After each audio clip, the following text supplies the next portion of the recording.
Hey guys, what's going on? My name is Gordon Matson, and welcome to another edition of my Raw Review for August the 1st, 2016. Now,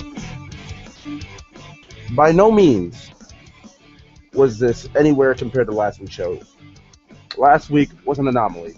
This week was average,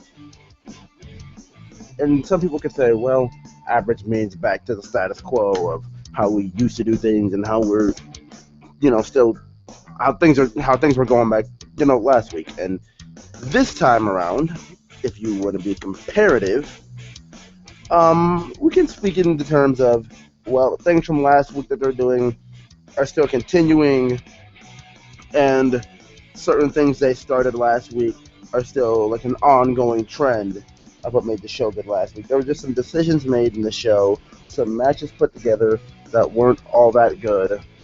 That I wasn't too much of a that wasn't too much of a fan of, for one. Two, the thing here had to be you expected last week again. You probably weren't going to get it. So, with that being said, we're going to move in to this Monday Night Raw review. I do not have social media to show tonight because the story with that was I was asleep. Like after the whole Seth Rollins Finn Balor thing, and I was asleep. I'm sorry. My sleep schedule is really messed up lately. Plan to get that back on track at some point here. Probably not going to happen anytime soon because that's just how things work when I get my sleep schedule one way or another or another. Things just don't work out that way for me. So you know what? That's just how it is. But you know what? Enough about my sleep schedule. Enough about me. Let's get into the show. Let's get into the Monday Night Raw.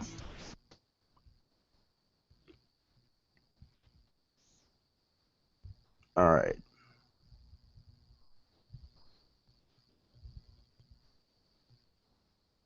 So we start out here tonight with the usual opening promo segment, and that was Sasha Banks. And if she isn't, the girl is over. I'll give her that. But like, I feel like one of those manufactured, forced WWE things where it's like, yeah, we know you're over, but we're gonna put as much input as we can into your promo work and your character as we really want to, and as much as we can. That's just honestly what it felt like they did. Like Sasha, some of the stuff she said here felt like, oh, like this has been my dream since I was 10. Da, da, da. Like when you just hear somebody in the WWE completely repeat that, like this has been my dream, this has been my dream, da da da, and there's no moving on from there. Like you're just stuck in your dream, and it's like there's the lack of character progression.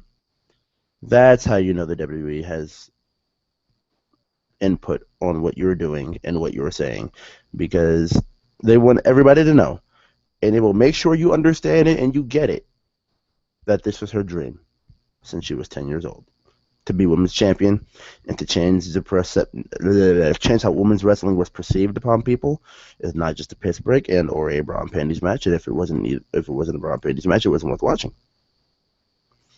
And while I get that, and I'm all like fine and cool with it, I mean some of her stuff it feels a bit forced. Okay, like the promo she cut last week after she won the match against Charlotte, that felt like it was completely her. That felt like it was 100% completely her.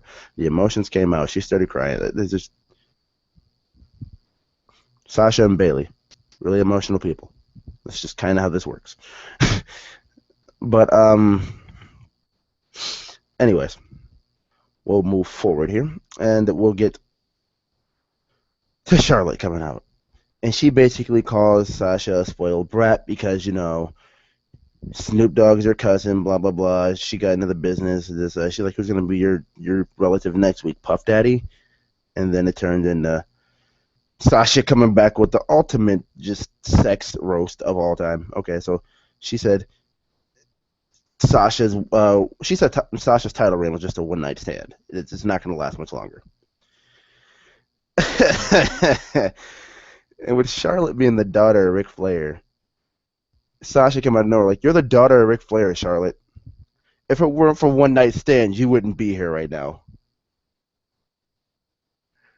This is just the ultimate, like, haha, banter ish, roast session era. This is just the roasting session era because this is all we do now.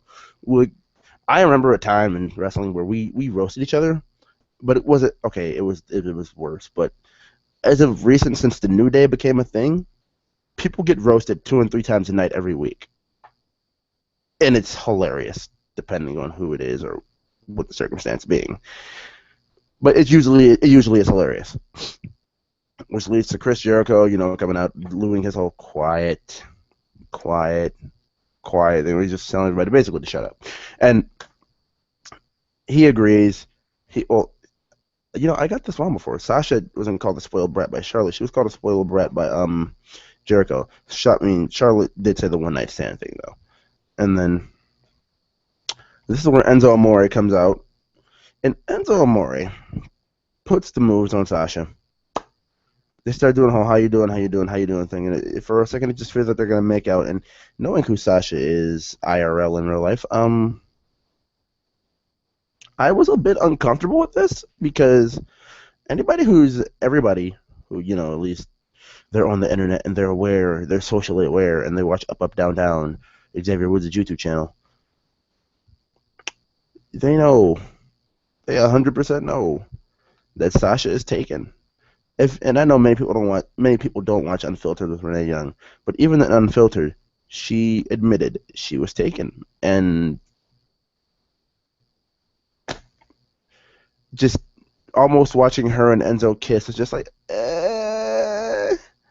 like I'm kind of like I used to be all for the if you need to force a relationship to make me believe in something is good that's going on in the company right now. If you need to do that, go ahead. Make me just say whatever. I can deal with this. Make me do that. I can totally get with it. Like, just my one issue nowadays is my stance on that has changed since last year with the whole Lana Ziggler Rusev thing, where Lana was kissing Dolph Ziggler knowing that she was going to get married to Rusev, and that wasn't Lana's fault at all because Lana was forced to do it. This is basically how everything went down until she broke the TMZ that her and Rusev were getting married, and the WWE knew that they could not fool everybody anymore, and they knew that everybody's disbelief couldn't be expanded to that point where it's like, wait, TMZ just broke a story. They're getting married. Like, what? No, that's not what's going to happen here. Okay, so my stance on that has changed. So it was cool to see at first because their personalities, it was working out at first. The problem, like I said, Sasha in real life has a boyfriend, fiance. I think I don't know. I don't know where they stand, but they're still in a relationship, and they've been in a relationship for a while. Okay. So this leads to Mick Foley coming out, as they're arguing, and says, you know what, let's get a mixed tag match going here. Sasha and Charlotte, not Sasha and Charlotte, Sasha and Enzo versus Jericho and Charlotte. And Jericho and Charlotte do go on to win this match, and Sasha, this is just completely crazy to me. A week after winning the championship, takes the pin from Charlotte. And it kind of, it wasn't for the title, but it kind of proves that one night stand theory correct if you really think about it. Because technically in WWE, we don't live by the actual WWE schedule, if you understand what I mean. The house shows that they do not Wednesday, Thursday, Friday, Saturday, Sunday, the non-televised stuff to them does not exist unless they show it to us. That's the only they'll just randomly have popped up in Dublin, Ireland, and just did a random house show live event, and just, oh well, we were randomly here and this person got injured. We're supposed to believe that these guys go home, even though in certain promos they kind of break that wall that WWE never mentions. They're like, oh, we're on the road. I mean, I'm on the road defending my championship every day. You get those kinds of things. But I'm rambling here, so what I'm gonna do is basically move forward. But yeah, she got pinned by the natural. I almost called it the bank statement. Natural selection. So I mean, Jericho did get involved too and try and get in the ring and like distract Sasha, and like the bottom of my nose is itching. Into my beard. I don't even know. It was a weird itch. Um, but uh, after this, I'm just sitting here thinking like, well, at least she didn't go down 100%. At least she didn't go down 100% clean. And to be completely honest, in one-on-one competition, Sasha Banks is still undefeated.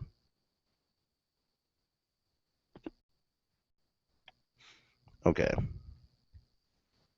I'm just looking for the results to Raw because you guys know I don't kind of have my notes tonight because I wasn't on top bit getting my I wasn't on top bit with getting my friend to do the whole results thing. So yeah, okay. So after this, Jericho starts beating up on Enzo, and then out comes Big Cass, Colin Cassidy, saves the day, and he got a pretty big pop here. I didn't think Cass for himself by himself would get a big pop here, but if the WWE is serious about pushing him as this top guy, then he'll be Roman Reigns in 2 years. Okay, so we get the Golden Truth versus the Shining Stars, and this is where the show just started to take a turn. By the way, thoughts on that first segment in the match? Honestly, I liked it. It was a change of pace, letting the women of the roster, like the women of the roster, start the show. Until Chris Jericho and Enzo Amore came out, but still the women got to kick off Monday Night Raw, which is, in all honesty, out of all the time I've been watching, there's never been an individual woman. I'm not counting Stephanie McMahon. I'm not counting Stephanie McMahon because she's a boss. Well, she is the boss of the company. She's not a boss like Sasha Banks. She, well, Sasha Banks is the boss, but she's, you get what I mean. I think in all my years of watching wrestling, I've never seen one of the women lead off the show with with a promo. This is just mind-boggling to me. They're really trying here, and I greatly appreciate it. Okay, so up next we get the Shining Stars versus Golden Truth, and our Truth is still playing Pokemon Go. He's obsessed to the point where he's playing it in his matches. So I'm convinced the ring must either be a Pokestop or a gym or something because this man is not paying attention to Gold Dust. He is getting mollywopped in the middle of this ring. And our Truth honestly says he cares, but he doesn't because when Gold Dust goes for the tag, our Truth is not there to receive. Like his arm is not out. Gold Dust just dives and like nothing is there. Like, where are you? And then the Shining Stars eventually going for the roll up, and they get the win on Goldust. So the Shining Stars get the win because our Truth is too into his phone playing Pokemon Go.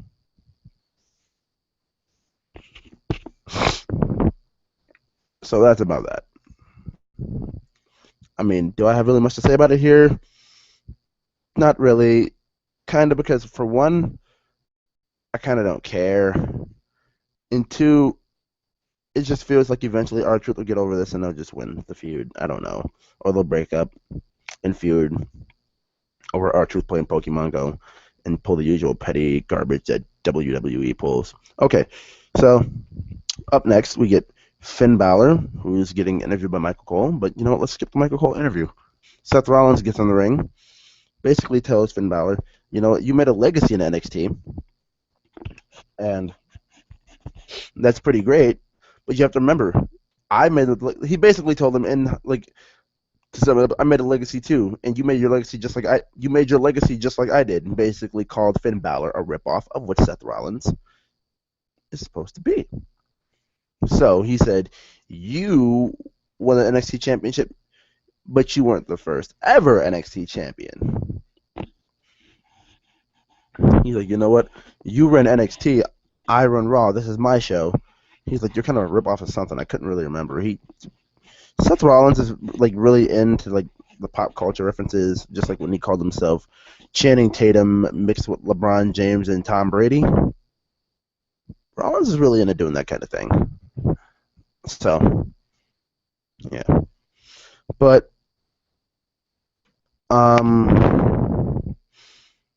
this just basically turned into Finn saying, you know what, I did do most of the things that you did. But you know what, I'll do something that you haven't done. Become the new WWE Universal Champion. And Rollins is just like having none of it, and he's like, here's the difference between us. Here's what I did that you didn't do. I earned my spot. You were given your spot. Seth said, I did not. Nothing I've ever done in my career has been given to me. I fought for everything that I've had in my career, every day of my life. And then it led to, Seth saying, okay, you know what, things are getting a little heated. He drops the mic, tries to punch Finn. Finn blocks it, kicks him in the gut, hits him with the Pele. Rollins rolls out of the ring, and they're dropping the Pele name from Balor's kick, I guess, because, AJ Styles uses the Pele kick. Finn Balor uses a Pele kick. They're both different variations of a Pele kick. So neither of them, well, not neither of them, both of them can have the same name. And knowing that AJ Styles was there first on the main roster, of course, Finn Balor was in the WWE first. But if you're on the main roster first, you matter more than anybody. Even if you're carving your own niche in NXT. Well, you kind of had it. I'm rambling here. So, I mean, Finn Balor basically like knocks Seth Rollins out of the ring, and Seth Rollins later tonight has a match with Sami Zayn, the insane Sami Zayn. Okay, so up next we get Braun Strowman versus, I forgot the local competitor's name, Evan something, and Evan was in the ring just like what's his face was in the ring last week, getting interviewed by Byron Saxton, and he asked, "Why would you face Braun Strowman? You have to be out of your mind." He's like, "Because if I win, I get me. If I face him, I get $1,000. If I win, I get $5,000." Dude, you can drop me on my face like 16,000 times. If I'm going to that ring to get beat up by Braun Strowman, chuck me out the ring on my head, dude. I'll take that $1,000 guaranteed. Like that ain't nothing, man. Especially drop me on my head like 6 times in 60 seconds. Yeah, I don't care, dude. I will take that $1,000. And I know I'm not winning, so I'm just gonna lay 5,000 out of my mind. Okay. So Braun Strowman basically does go on to squash this man. I love the new look for Strowman. He's still green. He still can't wrestle. Doesn't really matter. What he's doing right now fits him well, and he'll figure out some kind of big man style to wrestle at some point. Although it kind of feels like, I'll get to it later when we get to Nia Jax's match, because that'll explain it better. But up next, we get Mark Henry versus Rusev. Rusev being my Bulgarian dad, because why not? And he's awesome. Lana comes out once again in the whole Princess Zelda get up, where she just completely looks like way different than we've ever seen Lana before, and I'm okay with this. Her and Rusev recently got married over the weekend, so Lana and Rusev, congrats, mom and dad. This basically is started by Mark Henry backstage saying that he wants an opportunity. Stephanie says she's seeing him as more of a veteran hand, giving knowledge and experience to the younger guys of the new era. And he said, no, that's where you're wrong. He's like, I disagree. He's like, I still have a fire lit under me, and I need to reopen the Hall of Pain, which just Rusev completely robbed him of. And Rusev faced Mark Henry. Mark Henry did like a sloppy botch against the ropes at some point in this match, and it was just like, no. Like, can you never do that again? Do you wonder why you have not been put in the ring? But yeah, there's that. So, we move on. Later in the match where Rusev does go on to win with the accolade. And you know what? We start talking about the Olympics. And Mark Henry just, how do I put this? Mark Henry, man, how do I be nice? You no longer own the Hall of Fame. Rusev owns you, bro. Since like 2014, Rusev has owned you. What made you think you deserved the United States Championship match tonight? Oh boy. Okay. So Rusev goes on to get the win. That's all that matters. Rusev for life. Go, Dad. Appreciate you out here fighting for my life. We're fighting for my legacy. We're fighting for your legacy every week. You need some merch. You definitely need some merch so I can get it. Like you definitely need some merch so I can get it. Okay. So Rusev gets the win. Goes on a, I think he basically just started talking about the Olympics more and more, and then as people probably are, starting to expect Kurt Angle. I hmm, we get Roman Reigns. We get Roman Reigns.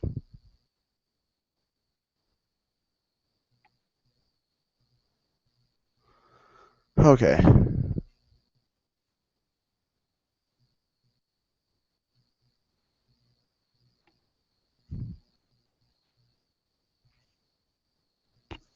Okay. Okay. Give me 1 second, guys. I got to get back to the YouTube page because I'm now working off the YouTube page for my notes.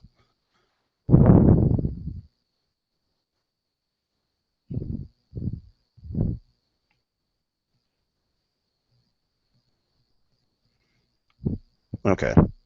So up next. Oh my God, this is so frustrating. No, not the Charlotte Flair promo. We get Darren Young versus Titus O'Neil in a primetime players versus primetime players match. Well, that wasn't the title of this match, but you know what I mean. Primetime players. We're doing it, baby. We're interlocking it. And Titus O'Neil goes into one by pulling the tights. Um, Not really much to say because at the back, Darren Young is arguing.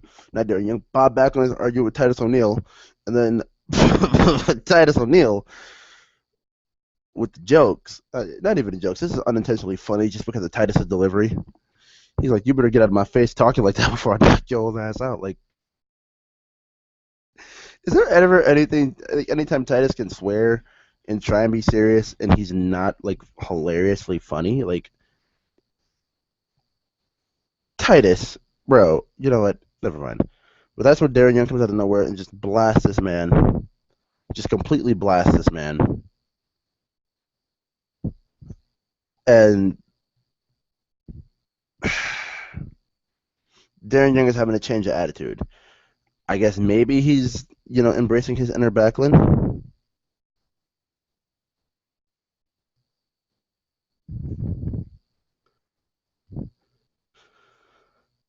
Oh my God, guys! Caleb is texting me. He basically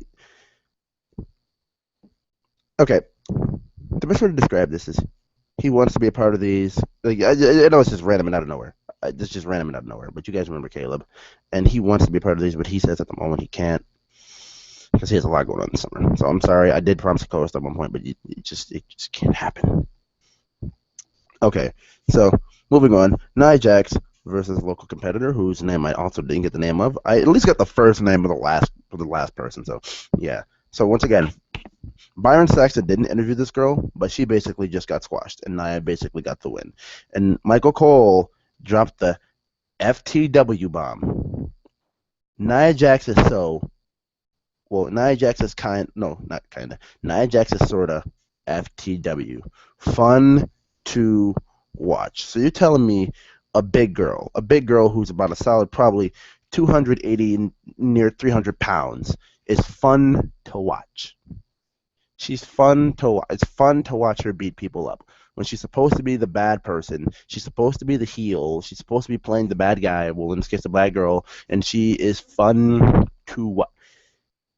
Someone needs to execute this man, Michael Cole, because you do so good with Corey Graves. Like so, the last 2 weeks you've done so well with Corey Graves, up until the point where you just dropped the he and or she is fun to watch. Oh yeah, and then I forgot to mention something with the whole Rusev thing. With the whole Rusev thing, let me go back. Roman Reigns pops out, and he just completely just wrecks Rusev's life.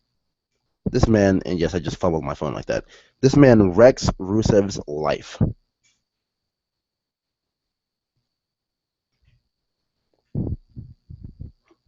Okay, so he completely comes out, wrecks Rusev's life, and afterward, we get you know, we get my opinion on how this is gonna go down. So Rusev, you're my boy. I love you to death. You're like I said, you're my dad. So I mean, I can't do anything but just wish you the best of luck because you are definitely gonna need it. Okay, sir. Like you are definitely gonna need it.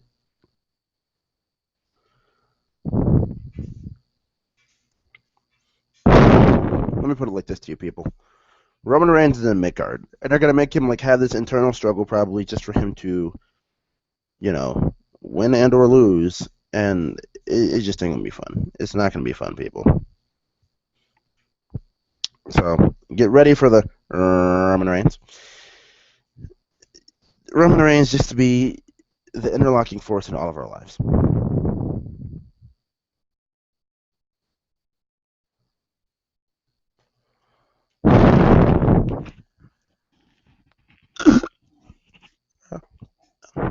Ow, something in my eye. Ow, ow, ow, ow, ow, ow, ow. Okay, yeah, that happened.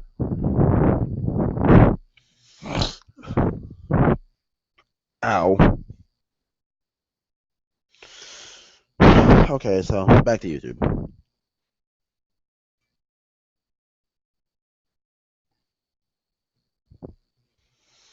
Oh my god, WWE. Just every time I close YouTube, and I don't even want to go back and watch that. No, no, no, no, no, no.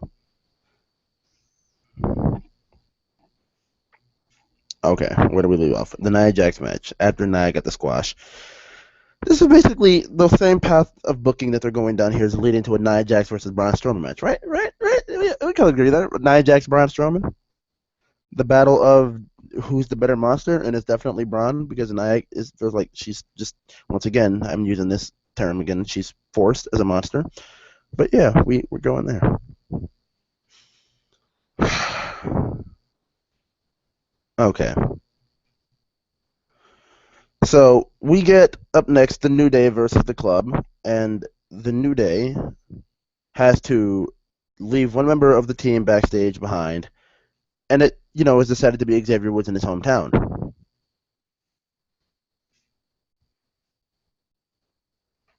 Okay, so Xavier Woods is the one who has to be kicked out, even though they're in Atlanta and it's his hometown, like I said before. So when the club is too sweetened, they're meeting up. Hashtag Balor Club. When they're too sweetened, Biggie gets to roll up in the win. And then the New Day basically gets beat up. Xavier tries to come down, save his boys, and he gets beat up. And no one can ever get any success in their hometown because WWE logic is like the best form of logic in the world. In the world. Okay. I need to just screenshot this so I can just keep it right there. Okay. So, I mean, let me put it like this.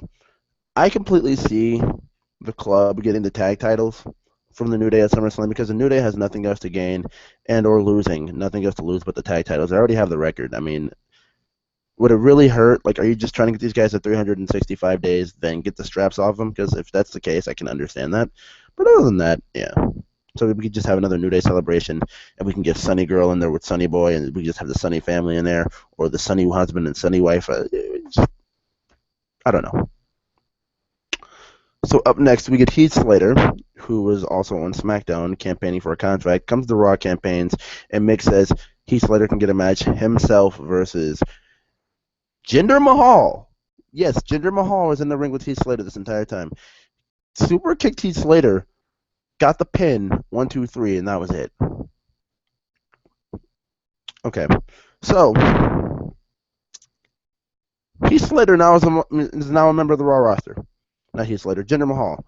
Even though we all seen the rumors of Jinder Mahal coming back, so this is nothing really shocking here. Up next, we get the main event match, which was Seth Rollins versus Sami Zayn. Really fun match, really entertaining. I liked it for what it was. It was pretty good. We almost ended with the OMG finish from WWE 2K16 with Rollins with a kick to the gut and then the pedigree, but no, Sami got out of that and then reversed. Went for the Helluva kick, missed. And then Rollins hits the pedigree, and that was about it. 1, 2, 3. Rollins gets the win. Clean. I'm loving Rollins' booking as he's returned, and it's awesome. So thank God for that. Okay, so we got the main event segment, and I'm going to sum this up to you. Paul Heyman is there. He's, you know, chatting it up about how, Viperville and Suplex City and villes and towns and places. So, yeah, there's that. So, put it this way. I can totally 100% see that Randy Orton would be here. Because, like, it just made it feel like, well, the way Paul Heyman was saying, like, Randy Orton can't RKO Brock Lesnar, it felt like either Orton's music was going to hit or he was just going to attack Lesnar. I didn't see the RKO out of nowhere coming. So, I mean, I guess WWE got me there when it came to predicting what they would do there. So, congrats, WWE. So, you know what? That was Raw. And I don't know why my nose is itching. I hope you guys did enjoy this show, this review. Remember to leave a like on this video if you already haven't. Subscribe if you're not subscribed if you feel inclined, which you probably should, if you're probably not. And remember, always remember to share this video. So like, share, subscribe, all that good stuff for more of that WWE goodness on this channel. And I will see you guys tomorrow night for SmackDown. Oh, and some other news. Lucha Underground is returning for Season 3, September 7th. So we back out here in a month, boys. Even though I probably won't be doing that review till later that morning, the 8th, because I have a friend's birthday that I'll, be celebrating with him at that time. So thank you guys for watching. Do appreciate it. Leave a like, comment, subscribe, all that good stuff. Share. See ya!